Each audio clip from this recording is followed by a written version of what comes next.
Je suis le bon berger qui donne sa vie pour ses brebis.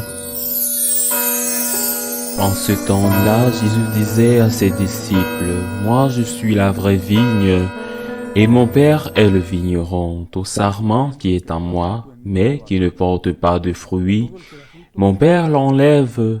Tout sarment qui porte du fruit, il le purifie en le taillant, pour qu'il en porte davantage. Mais vous, déjà, vous voici purifiés grâce à la parole que je vous ai dite. Demeurez en moi, comme moi en vous. De même que le sarment ne peut pas porter de fruits par lui-même s'il ne demeure pas sur la vigne, de même vous non plus si vous ne demeurez pas en moi. Moi je suis la vigne, et vous les sarments. Celui qui demeure en moi et en qui je demeure, celui-là porte beaucoup de fruits, car en dehors de moi, vous ne pouvez rien faire. Si quelqu'un ne demeure pas en moi, il est comme le sarment jeté dehors, et il se dessèche.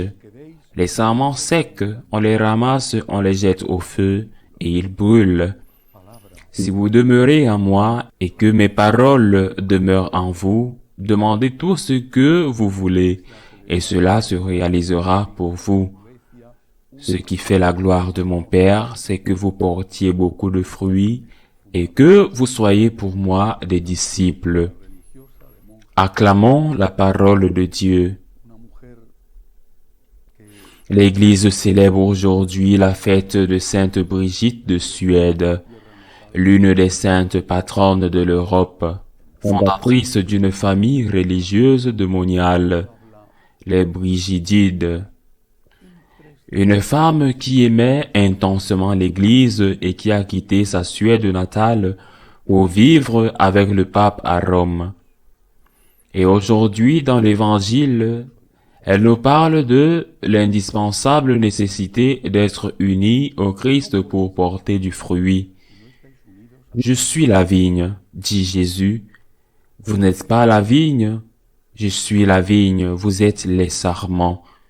Et il dit, vous ne pouvez pas porter de fruits si vous n'êtes pas unis à moi. Qu'est-ce que cela veut dire?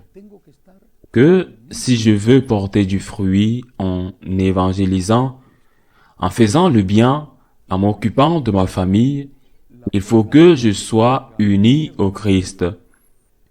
Si je ne suis pas uni au Christ, même la petite vie que j'ai reçue finit par se consumer. Quand on coupe une fleur, la fleur continue à vivre pendant un certain temps. Il y a des fleurs qui vivent plus longtemps, par exemple les orchidées durent longtemps, d'autres vivent très peu. Une fois qu'elles sont coupées, les hortensias meurent très vite. Mais à la fin, les unes et les autres meurent. Elles ont vécu et de la sève qu'elles avaient dans la tige que vous avez coupée.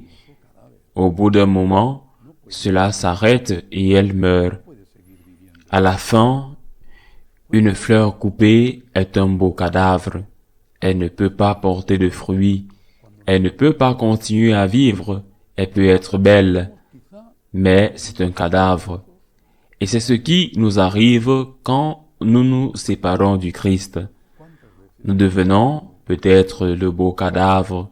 Par exemple, combien de fois ai-je entendu des gens dire « Mes enfants ne vont pas à la messe, mes enfants ne pratiquent pas, mes enfants ne se sont pas mariés à l'église, mes enfants ne veulent pas baptiser mes petits-enfants. » Mais ce sont de braves gens.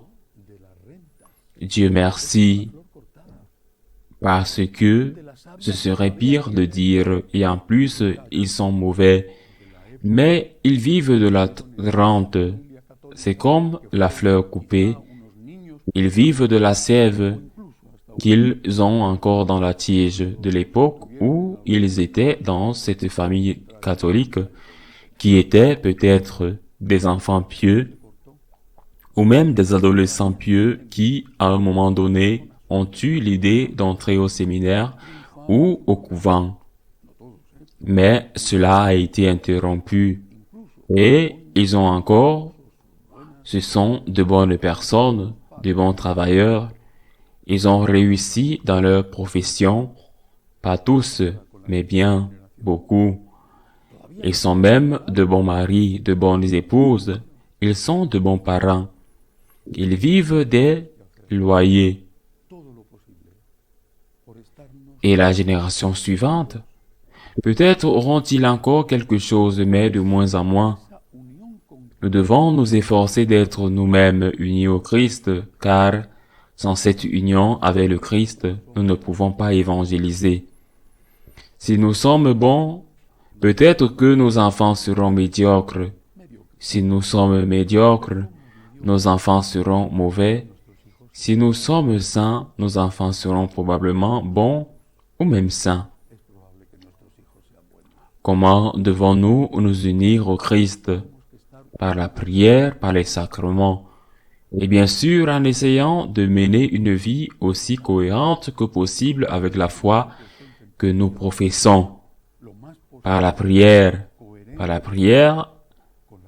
car la prière est si importante, parce que la prière est comme l'arrosage de la plante. Tu es sec, la chaleur du jour te frappe, les problèmes, les soucis, l'angoisse, et tu es à bout de force, tu te sens au bord de l'effondrement, au bord de perdre tes nerfs, au bord de crier, au bord de dire « je n'en peux plus », ou que tu l'as déjà dit, la prière est l'arrosage que le divin jardinier va faire dans votre terre sèche, et cette plante presque mourante se relève. Parfois, on a l'impression que c'est miraculeux, qu'elle se soit relevée. Elle se relève et continue à se battre encore. Sans moi, vous ne pouvez rien faire. Quelle différence, à tout égard, entre une paroisse où les prêtres parlent du Christ et où le Christ est le protagoniste, et une paroisse où les prêtres parlent d'eux-mêmes et de leur théorie, souvent hérétiques, et où ils sont les protagonistes. Dans une paroisse où le Christ est au centre, où il y a la prière, la liturgie bien célébrée, le service aux personnes dans le besoin, dans cette paroisse, il y a toujours un succès.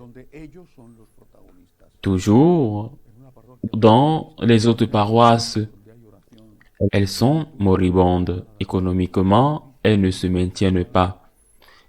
Mais elles n'apprennent pas la leçon ou elles ne veulent pas l'apprendre. Et la leçon est contenue ici, dans cet exemple que Jésus donne. Le sarment ne peut pas porter de fruits s'il n'est pas uni à la vigne. Je suis la vigne, vous êtes les sarments. Sans moi, vous ne pouvez rien faire. Souvent, les évêques cherchent des solutions qui ne sont pas toujours correctes face au manque de clergé. Ils ne se rendent pas compte que le problème n'est pas le manque de clergé, mais le manque de fidèles. Et que s'il n'y a pas de clergé, c'est parce qu'il n'y a pas de fidèles, et que les gens ne vont pas écouter les sottises sur les hérésies que disent tel ou tel. Ils vont seulement aller à la rencontre du Christ.